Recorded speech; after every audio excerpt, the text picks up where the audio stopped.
صل على رسوله الكريم أما بعد فأعوذ بالله من الشيطان الرجيم بسم الله الرحمن الرحيم قل إن كنتم تحبون الله فاتبعوني يحببكم الله وقال تعالى في مقام آخر وما أرسلنا من رسول إلا ليطاع بإذن الله صدق الله العظيم وبلغنا رسوله النبي الكريم ونحن على ذلك لمن الشاهدين والشاكرين والحمد لله رب العالمين اللهم صل على سيدنا محمد وعلى آل سيدنا محمد وبارك وسلم اللہ تعالیٰ نے انسانیت کی ہدایت اور رہنمائی کے لیے انبیاء کرام کا سلسلہ جاری فرمایا اور سب سے آخر میں اپنے محبوب صلی اللہ علیہ وسلم کو مبعوث فرما کر نبوت کا سلسلہ مکمل کر لیا۔ اللہ تعالیٰ نے ہر نبی کو کسی نہ کسی خاص وصف میں کمال عطا فرمایا تھا، اور جب اپنے محبوب صلی اللہ علیہ وسلم کو مبعوث فرمایا تو تمام انبیاء کے کمالات کا مجموعہ بنا کر بھیجا۔ حسن یوسف دم عیسیٰ ید بیضاداری، حسن یوسف دم عیسیٰ ید بیضاداری، آنچ خوباں ہمہ دارندہ تو تنہا داری۔ دنیا میں بے شمار باکمال شخصیات گزری ہیں، بلکہ اس وقت بھی بہت ساری باکمال شخصیات موجود ہیں، لیکن اگر آپ ان کی زندگیوں کا مطالعہ کریں تو یہ حقیقت کھل جائے گی کہ ان کی زندگیوں میں ایک پہلو سے تو کمال ہی کمال نظر آتا ہے، جبکہ دوسرے پہلو سے خامی ہی خامی پائی جاتی ہے۔ چنانچہ ہم دیکھتے ہیں کہ علمی دنیا میں بہت سارے ایسے حضرات ہیں، جب وہ مسند درس پہ بیٹھے ہوتے ہیں تو اپنی قابلیت کے جھنڈے گاڑ دیتے ہیں، لیکن میدان خطابت میں کوئی خاص کامیابی حاصل نہیں کر سکتے۔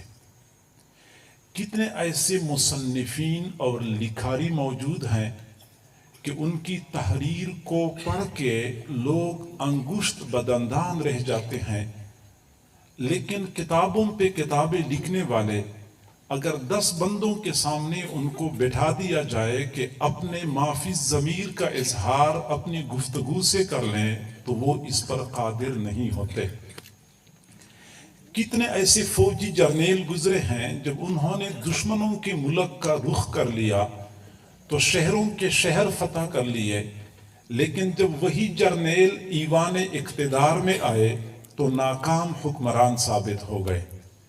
کتنے ایسے قابل اور ذہین جج دنیا میں آئے، جب وہ ایوان عدل میں بیٹھے تھے تو چھوٹی چھوٹی باتوں کو بنیاد بنا کے مقدمے کی تہ تک پہنچ جایا کرتے تھے، لیکن ان کی اپنی گھریلو زندگی ناکامیوں سے بھری ہوتی تھی۔ اس وقت بھی بہت سارے لوگ ایسے موجود ہیں کہ سیاست کی دنیا میں تو بڑا نام حاصل کر لیا، لیکن معیشت کی الف با سے بھی وہ لوگ واقف نہیں ہیں۔ کتنے ایسے حضرات موجود ہیں کہ ان کا بڑھاپا تو بڑا معصوم نظر آتا ہے، لیکن جوانی بڑی افسوسناک ہوتی ہے۔ کئی سارے حضرات ایسے موجود ہیں کہ وہ اپنے والدین کے لیے اچھا بیٹا تو ثابت ہو جاتے ہیں، لیکن اپنی بیوی کے لیے اچھا خاوند ثابت نہیں ہو پاتے۔ کئی ایسے ہوتے ہیں جو اپنے بیٹوں کے لیے اچھا باپ تو ثابت ہو جاتے ہیں، لیکن اپنے بھائیوں کے لیے اچھا بھائی ثابت نہیں ہو سکتے۔ یعنی آپ ان کی زندگیوں کو دیکھیں، ان کی زندگی میں ایک پہلو سے کمال نظر آتا ہے تو دوسرے پہلو سے خامی نظر آتی ہے۔ کسی کی سیرت تو اچھی ہے لیکن صورت اچھی نہیں ہے. کسی کی صورت اچھی ہے تو سیرت افسوسناک ہے. اگر ہم دنیا میں دیکھتے ہیں تو واحد شخصیت میرے محبوب صلی اللہ علیہ وسلم کی ہے. آپ ان کی زندگی کے کسی بھی گوشے پر خوردبین فٹ کر دیں, آپ کو کمال ہی کمال نظر آئے گا. عیب اور خامی نام کے لیے میرے محبوب کی زندگی میں موجود نہیں ہے. اور یہی وجہ ہے کہ جب آپ نے نبوت کا اعلان فرمایا, مشرکین مکہ نے کہا کہ آپ کی نبوت کی دلیل کیا ہے. میرے محبوب صلی اللہ علیہ وسلم اگر چاہتے تو وہ چاند کو اشارہ کر دیتے, چاند دو ٹکڑے ہو جاتا کہ یہ میری نبوت کی دلیل ہے. آپ نے اس وقت چاند کو اشارہ نہیں فرمایا تھا, وہ معجزہ بعد میں ظاہر ہوا تھا. آپ کسی پتھر کو اشارہ کرتے, پتھر کلمہ پڑھ لیتا. آپ صلی اللہ علیہ وسلم نے یہ معجزہ نہیں دکھایا, وہ معجزہ بعد میں ظاہر ہوا تھا. آپ کسی درخت کو اشارہ کرتے, درخت جھک کر سلام کر لیتا, وہ معجزہ بھی بعد میں ظاہر ہوا تھا. شروع میں جب مشرکین مکہ نے آپ سے پوچھا کہ آپ کی نبوت کی دلیل کیا ہے, تو میرے محبوب صلی اللہ علیہ وسلم نے نبوت کی دلیل کے طور پہ اپنی ذات کو پیش کیا تھا کہ میری نبوت کی سب سے بڑی دلیل میری اپنی ذات ہے. فَقَدْ لَبِثْتُ فِيكُمْ عُمَرًا مِّن قَبْلِهِ أَفَلَا تَعْقِلُونَ, میں نے تمہاری درمیان اپنی زندگی گزاری ہے, تم پھر بھی نہیں سمجھتے. میرا بچپن, میرا لڑکپن, میری جوانی, میری پوری زندگی تمہارے سامنے کھلی کتاب کی مانند موجود ہے. اگر کوئی عیب موجود ہے تو مجھے بتا دو, اگر کوئی عیب نہیں ہے تو ایسی بے عیب زندگی ایک نبی کی ہو سکتی. اپنی ذات کو نبوت کی دلیل کے طور پہ پیش کر دیا. میرے بھائیوں, اگر آپ نے معلوم کرنا ہے کہ میرے محبوب صلی اللہ علیہ وسلم کو اللہ رب العزت نے کیا کمالات عطا فرمائے تھے, تو آپ کو یہ دیکھنا پڑے گا کہ آپ علیہ السلام نے مختصر وقت میں کتنا بڑا کام سر انجام دیا تھا. آپ صلی اللہ علیہ وسلم کو اللہ رب العزت نے جس معاشرے کی اصلاح کے لیے بھیجا تھا, وہ معاشرہ دنیا کا پست ترین معاشرہ تھا. دنیا میں ایسی کوئی خرابی نہیں ہے جو اس معاشرے میں موجود نہیں تھی. چنانچہ لوٹ مار, قتل و غارت, ظلم و ستم, قتل مقاتلے, زناکاریاں, فحاشیاں, عریانیاں, تمام خرابیاں اس معاشرے کے اندر موجود تھیں. انسان اخلاقی طور پہ اتنا گر چکا تھا کہ سنگ دل باپ اپنی نوزائیدہ بیٹی کو زندہ درگور کیا کرتا تھا اور اس پر فخر کرتا تھا. چھوٹی چھوٹی باتوں کی وجہ سے لڑائی شروع ہو جاتی تھی, سینکڑوں سال تک وہ لڑائی چلتی رہتی تھی. مکہ مکرمہ کے قریب ایک موسمی بازار لگتا تھا, عکاظ اس کا نام تھا. عکاظ بازار میں ایک آدمی زمین پر بیٹھ گیا اور اپنی ٹانگ پھیلا دی اور کہنے لگا, ہے کوئی ایسا آدمی جو اس ٹانگ کو موڑ سکے؟ اگلے آدمی کو غصہ آیا, اچھا مجھے چیلنج کرتا ہے. اس کے ہاتھ میں کلہاڑا تھا, ایک زوردار وار کر لیا, ٹانگ کو موڑ تو نہ سکا, البتہ اس کے دو ٹکڑے کر دیے. اس کے خاندان کے لوگ آئے, اس کو قتل کر دیا. اس کے خاندان کے لوگ آئے, ان کو قتل کر دیا. بلا مبالغہ 100 سال سے زیادہ عرصے کے لیے وہ لڑائی چلتی رہی. سینکڑوں لوگ اس میں قتل ہو گئے. بات صرف اتنی تھی, ہے کوئی ایسا آدمی جو اس ٹانگ کو موڑ سکے؟ سنگ دلی ان لوگوں میں اتنی تھی, تلوار نکالتے تھے, زندہ جانور کی ران پر تلوار مارتے تھے, ران کو کاٹ کے آگ پر بھون کے کھا رہے ہوتے تھے اور ادھر جانور تڑپ رہا ہوتا تھا. بارش مانگنی ہوتی تھی تو ان کا بارش مانگنے کا انداز بھی عجیب تھا. زندہ جانور کی دم کے ساتھ کپڑا باندھ لیتے تھے, اس پہ تیل چھڑک کے آگ لگاتے تھے. جب آگ کی تپش اور حرارت جانور کو پہنچتی تھی, وہ اچھلتا تھا, کودتا تھا, بے قراری کا اظہار کرتا تھا. پھر یہ لوگ تالیاں بجایا کرتے تھے کہ اب بارش برسے گی. اتنے وہ لوگ اخلاقی طور پہ گرے ہوئے تھے. شراب نوشی اس معاشرے میں اتنی عام تھی کہ بچہ پیدا ہوتا تھا, حلق میں سب سے پہلا قطرہ شراب کا ٹپکایا کرتے تھے. بنو خزاع قبیلے کا سردار تھا، شراب نوشی کرتا تھا، بیت اللہ کا متولی تھا، بیت اللہ کا چابی بردار تھا، اس کو شراب کی ضرورت پڑی، شراب نہیں مل رہی تھی، قریش قبیلے کے سردار کے پاس شراب تھی، سودا ہو گیا، قریش قبیلے کے سردار سے ایک مٹکا شراب لے لی، بیت اللہ کی چابی اس کو پکڑا دی، گویا کہ اس نے ایک مٹکا شراب کے بدلے بیت اللہ کو بیچ دیا تھا۔ یہ لوگ اس قدر گئے گزرے تھے معاشرتی طور پہ، پسترین معاشرہ تھا ان لوگوں کا۔ حضور صلی اللہ علیہ وسلم دنیا میں تشریف لائے، مختصر وقت میں اتنا بڑا انقلاب برپا کر دیا کہ انسانی تاریخ اس کی نظیر پیش نہیں کر سکتی۔ میرے بھائیوں، جیسے مجھ سے پہلے میرے بھائی خانقاہوں کی اہمیت کے بارے میں اشارہ فرما رہے تھے کہ خانقاہوں کی اہمیت ہوتی ہے، لوگ مشائخ کے پاس جاتے ہیں، خانقاہ میں وقت گزارتے ہیں، مشائخ خانقاہوں میں اصلاح و ارشاد کا کام کرتے ہیں، لیکن جب یہ گناہگار بدکار لوگ ان کی خانقاہوں میں جاتے ہیں، 6 مہینے گزارتے ہیں، آہستہ آہستہ رنگ چڑھنا شروع ہو جاتا ہے، سال گزارتے ہیں، اصلاح ہوتی ہوئی نظر آتی ہے، 2-3 سال گزارنے کے بعد کہیں جا کے بندہ سیدھے راستے پہ آ جاتا ہے۔ آج کل کی مصلحین اور مرشدین اصلاح و ارشاد کا کام کرتے ہیں، لیکن وقت طلب ہوتا ہے، کافی وقت لگ جاتا ہے۔ میں ایک ایسے مرشد، ایک ایسے مصلح، ایک ایسے مربی کو دیکھ رہا ہوں کہ جب ان کی صحبت میں کوئی بندہ آتا تھا وہ 10 سال گزارتا تھا، میرے محبوب صلی اللہ علیہ وسلم ان کو دنیا والوں کے لیے امام بنایا کرتے تھے۔ جس نے 5 سال گزارے میرے محبوب نے ان کو بھی مقتدا اور پیشوا بنایا ہے۔ جس نے 1 سال گزارا ہے میرے محبوب صلی اللہ علیہ وسلم نے ان کو بھی دنیا والوں کے لیے نمونہ بنایا ہے، اور جس نے میرے محبوب کی صحبت میں ایک لمحہ گزارا ہے میرے محبوب نے ان کو بھی آسمان ہدایت کا چمکتا ہوا ستارہ بنا کے چھوڑا ہے۔ اور ایسا نہیں تھا کہ یہ فقط خود غرض لوگ تھے جو رسول اللہ کے ارد گرد جمع ہو چکے تھے، بلکہ میرے محبوب صلی اللہ علیہ وسلم کو اپنے شاگردوں پر ناز تھا۔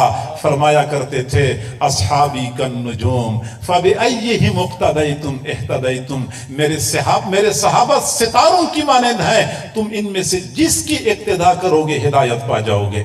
مدرسے ہم بھی بناتے ہیں، مدرسے بنانے سے پہلے محتمم، ناظم، باورچی، خزانچی اور سرپرست اور متولی اچھی خاصی ایک جماعت بناتے ہیں، پھر اس کے بعد مدرسہ بنتا ہے، پھر مدرسہ چلتا ہے، یہ دارالاقامہ ہے، یہ دفتر ہے، یہ درسگاہ ہے، یہ باورچی خانہ ہے، ایک لمبا سلسلہ ہوتا ہے، یہ ہمارے معاونین ہیں۔ اور پھر اس کے بعد 1 سال گزر جاتا ہے، 5 طلباء نے قرآن پاک کا حفظ مکمل کر لیا، اشتہارات چھپوائے، فلیکس لگوائے کہ 5 طلباء نے قرآن پاک کا حفظ مکمل کیا ہے، بڑا کارنامہ سر انجام دیا۔ سچی بات یہ ہے کہ اس پرفتن دور میں اگر ایک بچہ بھی قرآن پاک کا ناظرہ مکمل کر لے، یقیناً مدرسے والوں نے اپنی محنت کا حق ادا کیا۔ لیکن میں مدینہ منورہ میں ایک ایسے استاد کو دیکھتا ہوں کہ جب وہ مدینہ منورہ تشریف لائے، انہوں نے اپنی ہی مسجد میں اپنے شاگردوں کو قرآن پڑھانا شروع کیا۔ وہ خود محتمم تھے، خود مدرس تھے، خود ناظم تھے، دارالاقامہ کوئی نہیں تھا، باورچی خانہ کوئی نہیں تھا۔ آپ صلی اللہ علیہ وسلم نے اپنے شاگردوں کو قرآن پڑھایا اور پڑھاتے رہے۔ 10 سال کی قلیل مدت گزری، جب آپ صلی اللہ علیہ وسلم دنیا سے تشریف لے جا رہے تھے، اس وقت آپ کے صحابہ میں سے 10,000 بندے پورے قرآن کے حافظ بن چکے تھے۔ 10 سال کی قلیل مدت میں 10,000 بندوں کو حافظ بنایا، یہ میرے محبوب صلی اللہ علیہ وسلم کا کمال تھا۔ میرے بھائیوں، دنیا میں انقلابات آتے ہیں، قوموں میں تبدیلیاں آتی ہیں، لیکن تبدیلی لانے کے لیے 5 سال 10 سال کوئی وقت نہیں رکھتے، سالوں گزر جاتے ہیں، پھر کہیں جا کے قوم میں تبدیلی آتی ہے۔ میرے محبوب صلی اللہ علیہ وسلم کے پاس اپنی قوم کو بدلنے کے لیے وقت بالکل مختصر تھا۔ آپ نے مختصر وقت میں بڑا کام کرنا تھا۔ پھر دنیا میں انقلابات برپا ہوتے ہیں، انقلاب لانے کے لیے، تحریک چلانے کے لیے پیسہ چاہیے ہوتا ہے، پانی کی طرح پیسہ بہانا پڑتا ہے۔ یہ جلسوں میں اور جلوسوں میں اور دھرنوں میں جو اتنے لوگ جمع کرتے ہیں، یہ ویسے جمع نہیں ہوتے، یہ باقاعدہ ان کو ایک ایک دن کی دیہاڑی ملتی ہے، باقاعدہ آنے جانے کے کرائے ملتے ہیں، پھر کہیں جا کے لوگوں کو جمع کرنے میں یہ لوگ کامیاب ہو جاتے ہیں۔ پانی کی طرح پیسہ بہانا پڑتا ہے، چنانچہ تحریک چلانے کے لیے مالی وسائل کی ضرورت ہوتی ہے۔ میرے محبوب صلی اللہ علیہ وسلم نے ایسا انقلاب برپا کر دیا تھا جب آپ کے پاس بالکل مالی وسائل کا فقدان تھا۔ حالت یہ تھی کہ میرے محبوب صلی اللہ علیہ وسلم خود کئی مرتبہ پورے گھر میں پورا مہینہ اس حال میں گزارتے تھے کہ گھر میں چولہا نہیں جلتا تھا، 3 دن اس حال میں گزر جاتے تھے کہ میرے محبوب صلی اللہ علیہ وسلم کی مبارک حلق سے روٹی کا ایک لقمہ بھی نیچے نہیں جاتا تھا۔ اس انداز سے جب وسائل کا بالکل فقدان تھا، میرے محبوب کے وہ جانثار صحابہ تھے جنہوں نے تمام تر مشقتوں کو برداشت کر لیا، لیکن محبوب صلی اللہ علیہ وسلم کے دامن کو تھامے رکھا۔ معاشی پریشانیاں اور وسائل کا فقدان اس قدر تھا، جب غزوہ خندق کا موقع تھا، شدید سردی تھی، ہلکی ہلکی بارش وقفے سے ہو رہی تھی، ٹھنڈی ہوا چل رہی تھی۔ حضور صلی اللہ علیہ وسلم کے صحابہ دن رات ایک کر کے خندق کی کھدائی میں لگے ہوئے تھے، اور تن ڈھانپنے کے لیے پورا کپڑا بھی ان کے پاس میسر نہیں تھا، پیٹ بھرنے کے لیے کھانا بھی میسر نہیں تھا، اور دن رات ایک کر کے خندق کی کھدائی کر رہے تھے۔ حضور صلی اللہ علیہ وسلم کئی مرتبہ رات کے وقت جا رہے ہوتے تھے، خندق کی کھدائی کی نگرانی کرتے تھے، صحابہ کرام مٹی اٹھا رہے ہوتے تھے۔ آپ صلی اللہ علیہ وسلم صحابہ کرام کی ایمان کو گروانے کے لیے، جذبات کو اٹھانے کے لیے فرماتے تھے، اللہم لا عیش الا عیش الآخرہ فاغفر الانصار والمہاجرہ۔ اللہ، اصل عیش تو آخرت کی عیش ہے، مہاجرین اور انصار کی مغفرت فرما دیجئے۔ پھر مہاجرین اور انصار جواب میں ایک نعرہ لگایا کرتے تھے، نحن الذین بایعوا محمدا، نحن الذین بایعوا محمدا علی الجہاد ما بقینا ابدا۔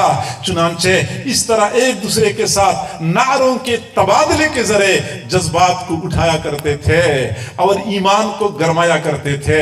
خندق کی کھدائی کے دوران مسلسل فاقے سے تنگ آ کر ایک صحابی نے عرض کیا، اللہ کے نبی، اب تو فاقہ اتنا بڑھ چکا ہے، کئی دن مسلسل کھانے کو کچھ نہیں ملا، پیٹ خالی ہے، پیٹ میں درد ہو رہا ہے، بھوک کی شدت کی وجہ سے میں نے پیٹ پہ پتھر باندھا ہوا ہے۔ میرے محبوب صلی اللہ علیہ وسلم نے اپنے پیٹ مبارک سے چادر ہٹائی، فرمایا آپ نے ایک پتھر باندھا ہوا ہے، میں نے 2 پتھر باندھے ہوئے ہیں، میں نے 2 پتھر باندھے ہوئے ہیں۔ وسائل کی فقدان کے ہوتے ہوئے حضور صلی اللہ علیہ وسلم نے اتنا بڑا انقلاب برپا کر دیا تھا۔ اور پھر میرے بھائیوں، جب قوموں میں تبدیلیاں آتی ہیں، انقلابات برپا ہوتے ہیں، انسانی خون کی ندیاں بہہ پڑتی ہیں۔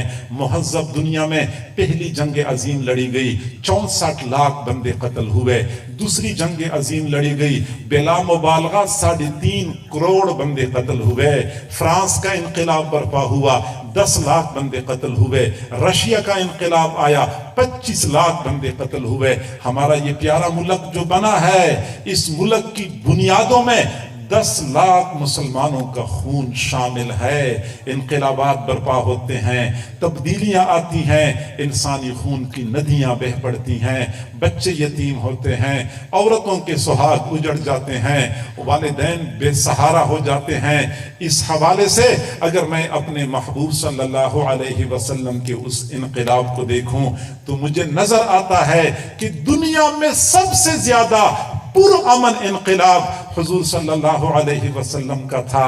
آپ نے 10 سال کی قلیل مدت میں 10 لاکھ مربع میل سرزمین پہ اسلام کا جھنڈا گاڑ دیا، اور اتنا بڑا انقلاب جو برپا ہوا، اس میں مسلمانوں کی جانب سے اور کافروں کی جانب سے